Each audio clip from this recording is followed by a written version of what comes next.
इंसानी शरीर की मशीनरी में कुछ छोटे छोटे पुर्जे चुपचाप काम करते हैं, जिनकी अहमियत अक्सर तब तक पता नहीं चलती जब तक उनकी कमी से कोई बड़ी प्रॉब्लम ना हो जाए। विटामिन B12, जिसे कोबालामिन भी कहते हैं, ऐसा ही एक जरूरी न्यूट्रिएंट है।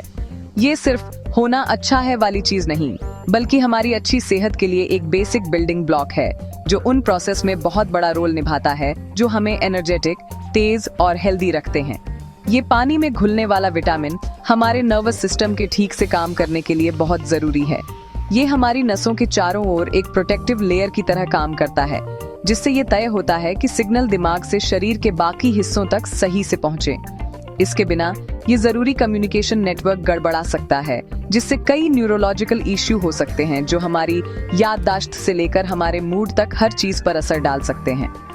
विटामिन B12 का महत्व हमारी सेल्स तक फैला हुआ है, जहां ये रेड ब्लड सेल्स के बनने में एक अहम प्लेयर है। ये सेल्स शरीर के कुरियर की तरह होती हैं, जिनका काम हमारे फेफड़ों से हर एक टिश्यू और ऑर्गन तक ऑक्सीजन पहुंचाना होता है। जब B12 का लेवल कम होता है तो शरीर को हेल्दी गोल रेड ब्लड सेल्स बनाने में मुश्किल होती है। इसके बजाय ये बड़ी अजीब शेप वाली सेल्स बना सकता है जो ऑक्सीजन को सही से नहीं ले जा पाती। इस कंडीशन को मेगालोब्लास्टिक एनीमिया कहते हैं। ऑक्सीजन की ये कमी ही अक्सर बहुत ज्यादा थकान और कमजोरी की वजह बनती है, जो डेफिशिएंसी के खास लक्षण हैं, जिससे रोजमर्रा के सबसे आसान काम भी बहुत मुश्किल लगने लगते हैं। इसके अलावा विटामिन B12 DNA सिंथेसिस में गहराई से शामिल है, जो जिंदगी का वो ब्लूप्रिंट है जो हमारी सभी सेल्स के ग्रोथ, डेवलपमेंट और रिपेयर को कंट्रोल करता है। जब भी कोई सेल डिवाइड होती है तो उसे अपने DNA की एक नई कॉपी चाहिए होती है, और B12 इस रेप्लिकेशन प्रोसेस में एक जरूरी कोफैक्टर है। इसकी कमी से ये बेसिक बायोलॉजिकल फंक्शन बिगड़ सकता है, जिससे तेजी से डिवाइड होने वाली सेल्स की हेल्थ पर असर पड़ सकता है, जैसे कि हमारी गट लाइनिंग और बोन मैरो में। ये रुकावट बताती है कि इस विटामिन की लंबे समय तक कमी से इतने दूर दूर और अलग अलग असर क्यों हो सकते हैं, जैसे कि पेट की प्रॉब्लम से लेकर कमजोर इम्यून सिस्टम तक। ये सच में एक मास्टर न्यूट्रिएंट है जो हमारे पूरे सिस्टम की हेल्थ को जमीन से ऊपर तक सपोर्ट करता है। इसकी भूमिका को समझना इसकी जरूरत को समझने की पहली सीढ़ी है। विटामिन B12 को एक बड़ी कंपनी, आपके शरीर के मेहनती पर्दे के पीछे काम करने वाले मैनेजर की तरह सोचिए। ये तय करता है कि कम्युनिकेशन लाइनें यानी नसें साफ हों, डिलीवरी फ्लीट यानी रेड ब्लड सेल्स एफिशिएंट हों, और कोर ऑन ऑपरेशनल प्लान यानी DNA बिना किसी गलती के एग्जीक्यूट हों। जब ये मैनेजर नहीं होता तो धीरे धीरे गड़बड़ी शुरू हो जाती है। शुरुआती लक्षण हल्के हो सकते हैं, थोड़ी थकान यहाँ, थोड़ी भूलने की बीमारी वहाँ, लेकिन समय के साथ सिस्टम पर असर ज्यादा दिखने लगता है और इससे गंभीर, कभी कभी ठीक न होने वाली हेल्थ प्रॉब्लम हो सकती है। इसलिए सही लेवल बनाए रखना सिर्फ आज अच्छा महसूस करने के बारे में नहीं है, बल्कि आपकी लंबी अवधि की हेल्थ और एनर्जी को सेफगार्ड करने के बारे में है। विटामिन B12 की कमी के लक्षणों को पहचानना मुश्किल हो सकता है, क्योंकि वे अक्सर अस्पष्ट होते हैं और उन्हें आसानी से मॉडर्न लाइफ के सामान्य स्ट्रेस से जोड़ा जा सकता है। सबसे आम और शुरुआती संकेतों में से एक है थकान और कमजोरी का लगातार और बहुत ज्यादा महसूस होना, जो आराम करने से भी ठीक नहीं होता। यह उस आम थकान से अलग है जो आपको एक लंबे दिन के बाद महसूस होती है। यह एक गहरी थकावट है जिससे बिस्तर से उठना भी मुश्किल हो सकता है। इस शारीरिक सुस्ती के साथ आपको न्यूरोलॉजिकल लक्षण भी महसूस हो सकते हैं, जैसे हाथों और पैरों में झुनझुनी, जिसे पैरास्थेसिया कहते हैं। आपको संतुलन बनाने में भी दिक्कतें आ सकती हैं। एक सामान्य अस्थिरता महसूस हो सकती है, या आप खुद को सामान्य से ज्यादा अनाड़ी पा सकते हैं। B12 की कमी का मानसिक और भावनात्मक असर भी उतना ही महत्वपूर्ण है। कई लोग ब्रेन फॉग, ध्यान केंद्रित करने में कठिनाई और याददाश्त में कमी की शिकायत करते हैं, जो काफी परेशान करने वाला हो सकता है।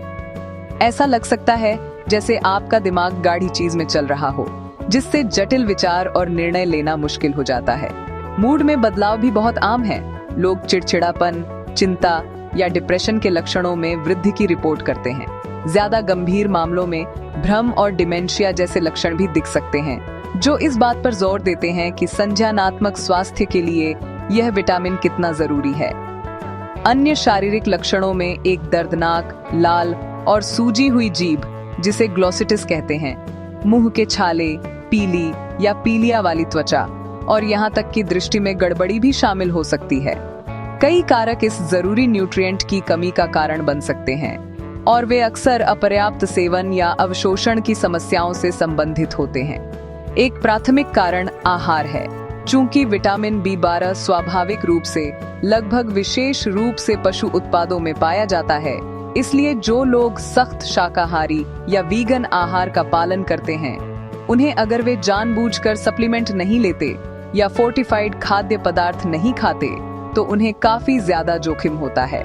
समय के साथ इन स्रोतों के बिना शरीर में B12 का भंडार, जो कुछ सालों तक चल सकता है, आखिरकार खत्म हो जाएगा। यह एक धीमी, चुपके से बढ़ने वाली प्रक्रिया है। यही वजह है कि आहार में बदलाव के लंबे समय बाद तक लक्षण दिखाई नहीं दे सकते, जिससे दोनों को जोड़ना मुश्किल हो जाता है। आहार के अलावा अवशोषण की समस्याएं एक बड़ी वजह हैं, खासकर जैसे जैसे हमारी उम्र बढ़ती जाती है। एट्रोफिक गैस्ट्राइटिस नामक एक स्थिति, जिसमें पेट की परत पतली हो जाती है, ज्यादा उम्र वाले लोगों में ज्यादा आम हो जाती है। इससे पेट की एसिड और इंट्रिंसिक फैक्टर नामक एक विशेष प्रोटीन बनाने की क्षमता कम हो जाती है। ये दोनों भोजन से B12 को निकालने और अवशोषित करने के लिए जरूरी है। इसी तरह पर्नीसियस एनीमिया जैसी कुछ ऑटोइम्यून स्थितियां सीधे उन सेल्स पर हमला करती हैं जो इंट्रिंसिक फैक्टर बनाती हैं, जिससे केवल आहार से B12 का अवशोषण लगभग असंभव हो जाता है। पेट या छोटी आंत के कुछ हिस्सों को हटाने वाली सर्जिकल प्रक्रियाएं, साथ ही क्रोहन रोग या सीलिएक रोग जैसे पाचन विकार शरीर की इस जरूरी विटामिन को लेने की क्षमता को भी गंभीर रूप से खराब कर सकते हैं। ये पक्का करना कि आपको पर्याप्त विटामिन B12 मिल रहा है, इसकी शुरुआत आपके खाने से होती है और इसकी रोजाना की जरूरत आपकी उम्र और लाइफ स्टेज के हिसाब से अलग अलग होती है। एक सामान्य एडल्ट के लिए इसका टारगेट रोजाना लगभग 2.4 माइक्रोग्राम है। ये भले ही बहुत कम मात्रा लगे, लेकिन इसका असर बहुत बड़ा है। प्रेग्नेंट औरतों के लिए ये रिकमेंडेशन 2.6 माइक्रोग्राम तक बढ़ जाती है, ताकि डेवलप हो रहे बच्चे के दिमाग और नर्वस सिस्टम को सपोर्ट मिल सके। ब्रेस्ट फीडिंग कराने वाली माओं को और भी ज्यादा जरूरत होती है। उन्हें रोजाना लगभग 2.8 माइक्रोग्राम चाहिए होता है, ताकि वे अपने दूध के जरिए बच्चे को पर्याप्त मात्रा में ये जरूरी न्यूट्रिएंट दे सकें। बच्चों की जरूरत जैसे जैसे वे बड़े होते हैं, धीरे धीरे बढ़ती जाती है। शिशुओं के लिए लगभग 0.4 माइक्रोग्राम से शुरू होकर टीनेज तक 2.4 माइक्रोग्राम तक पहुंच जाती है।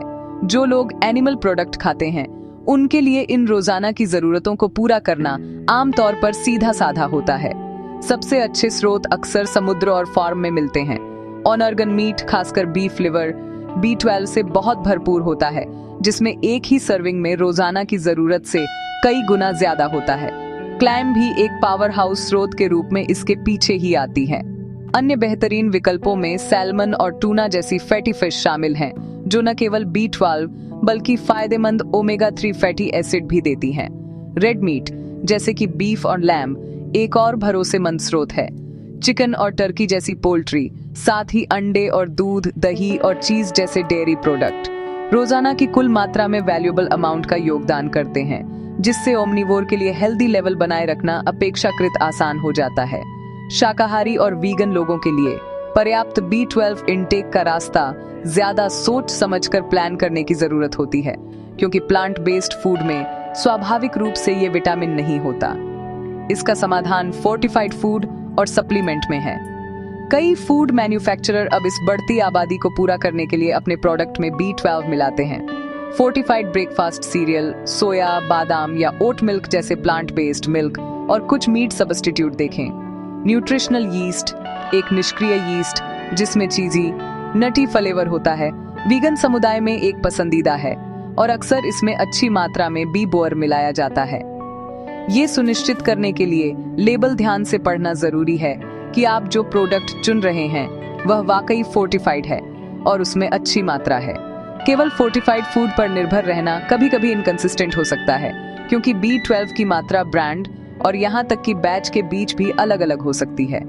इसलिए कई हेल्थ प्रोफेशनल सलाह देते हैं कि जो लोग सख्त प्लांट बेस्ड डाइट पर हैं, उन्हें कमी को रोकने के लिए एक भरोसेमंद विटामिन B12 सप्लीमेंट पर विचार करना चाहिए। यह एक कंसिस्टेंट और मेजरेबल डोज देता है, जिससे कोई भी अंदाजा लगाने की जरूरत नहीं पड़ती। इन डाइटरी स्रोतों को, चाहे वे एनिमल बेस्ड हों या फोर्टिफाइड, अपने रोजाना के भोजन में शामिल करना आपके शरीर को कोबालामिन से भरने का सबसे प्रभावी और नेचुरल तरीका है, जिसकी उसे फलने फूलने के लिए जरूरत होती है, ये सुनिश्चित करते हुए कि आपकी अंदरूनी मशीनरी आने वाले सालों तक सुचारू और कुशलता से चलती रहे। जब खाने से पर्याप्त मात्रा में विटामिन B12 नहीं मिलता या शरीर की इसे सोखने की क्षमता कम हो जाती है, तो सप्लीमेंट्स या इंजेक्शन लेना जरूरी हो जाता है। कई लोगों के लिए, खासकर वीगन, वेजिटेरियन और ज्यादा उम्र के लोगों के लिए, मुंह से लेने वाला सप्लीमेंट सबसे प्रैक्टिकल पहला कदम है। ये काउंटर पर अलग अलग रूपों में मिलते हैं, जैसे टैबलेट, कैप्सूल और जुबान के नीचे घुलने वाली ड्रॉप्स या स्प्रे। सबलिंगुअल रूपों को कभी कभी बेहतर तरीके से सोखा हुआ माना जाता है, क्योंकि वे सीधे ब्लड स्ट्रीम में जा सकते हैं, डाइजेस्टिव सिस्टम को बाईपास करते हुए। हालांकि रिसर्च बताती है कि ज्यादातर लोगों के लिए खाने की कमी वाले स्टैंडर्ड ओरल टैबलेट प्रभावी होते हैं। यह न्यूट्रिशनल गैप को भरने का एक आसान और प्रभावी तरीका है। हालांकि कुछ स्थितियों में मुंह से लेने वाले सप्लीमेंट पर्याप्त नहीं होते। गंभीर अवशोषण समस्याओं वाले व्यक्तियों के लिए, जैसे कि पर्नीसियस एनीमिया, क्रोहन रोग वाले, या जिनकी गैस्ट्रिक सर्जरी हुई है, शरीर खाने से B12 को सोख नहीं पाता, चाहे मुंह से कितनी भी ज्यादा खुराक क्यों न दी जाए। इन मामलों में विटामिन B12 के इंजेक्शन जरूरी होते हैं। एक हेल्थ केयर प्रोफेशनल द्वारा दिए गए ये इंजेक्शन विटामिन को सीधे मांसपेशी में पहुंचाते हैं, डाइजेस्टिव सिस्टम को पूरी तरह से बाईपास करते हुए और ये सुनिश्चित करते हुए कि यह ब्लड स्ट्रीम तक पहुंचे। शुरुआती तौर पर शरीर के कम हुए भंडार को तेजी से बढ़ाने के लिए बार बार इंजेक्शन का कोर्स दिया जाता है, जिसके बाद जीवन भर हर 1 से 3 महीने में मेंटेनेंस इंजेक्शन दिए जाते हैं। पर्याप्त B12 सुनिश्चित करना महत्वपूर्ण है। यह जानना भी जरूरी है कि किसी भी सप्लीमेंट की तरह ज्यादा हमेशा बेहतर नहीं होता। अच्छी खबर यह है कि विटामिन B12 एक पानी में घुलनशील विटामिन है, जिसका मतलब है कि शरीर आमतौर पर किसी भी अतिरिक्त मात्रा को पेशाब के जरिए बाहर निकाल देता है, जिसकी उसे जरूरत नहीं होती, जिससे यह भोजन या सप्लीमेंट से ज्यादा खुराक पर भी आमतौर पर सुरक्षित रहता है। एक वास्तविक ओवरडोज या विषाक्तता बेहद दुर्लभ है।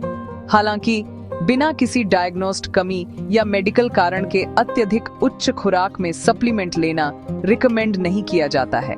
कुछ लोगों को बहुत ज्यादा खुराक से मुहासे, चकत्ते, चिंता या सिर दर्द जैसे हल्के साइड इफेक्ट्स का अनुभव हो सकता है, और अगर आपके स्तर पहले से ही पर्याप्त हैं, तो यह एक अनावश्यक खर्च है।